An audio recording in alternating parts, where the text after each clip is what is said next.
really only have one returner in our offensive line, Luke Sullivan, and he's going to be an excellent.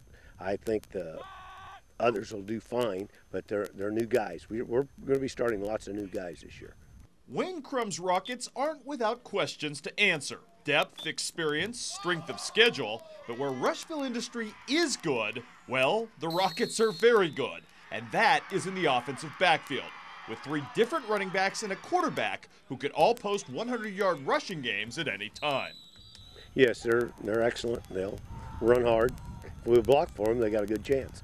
Me and Drew and his brother both ran a lot all through high school. We've all been running backs, but our offense line's got to be huge, and they did last year. They're pretty sure they will this year too. They're feeling real well. We're starting to work together a little better, and it's coming together pretty well. We played with them through fresh soft and everything. So I mean, they've been lifting weights there, and they're ready, and I don't have any problems running behind them. Yeah, none of us really care about how many yards we get per game as long as there's a W on that board after the win. Under coordinator Quentin Haynes, the Rocket defense has done a credible job posting those W's. Massive defensive tackle Jason Chrisman and hard-hitting linebackers Drew and A.J. Shaw return, spearhead the Rockets' push for a South Division crown.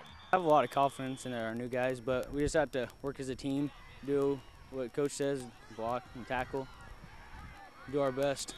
So obviously, you lose Carthage off the schedule, but you're not going to lack for competition in any way, shape, or form, are you?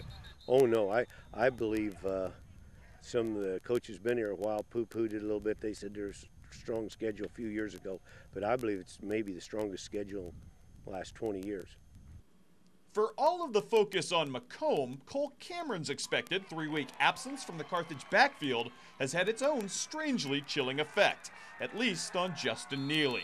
One of just 4 returning starters from last season, the Blue Boy senior has bounced from quarterback to running back and now back to quarterback again already in camp. A show of just how much Jim Unruh values this kid as a weapon, regardless of where he lines up at the field opening night at Gelva.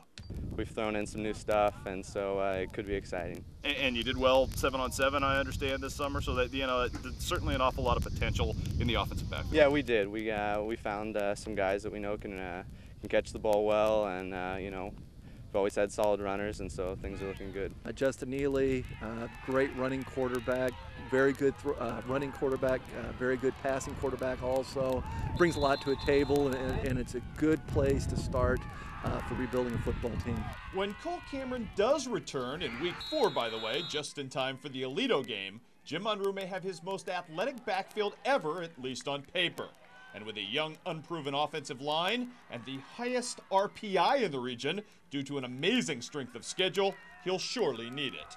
We open up with Galva, then our game 2, 3, and 4, we hit Cambridge, who was state finals last year, South Fulton, a state playoff team last year, and Alito, a state finalist. So games 2, 3, and 4, very powerful.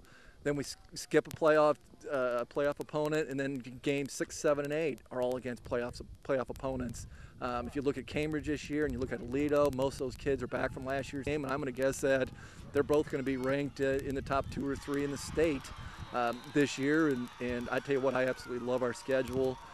As we reach the midway point on our countdown, we prepare to take inventory of the fastest and maybe the deepest team in tri-state football. You'll meet them in 2 minutes.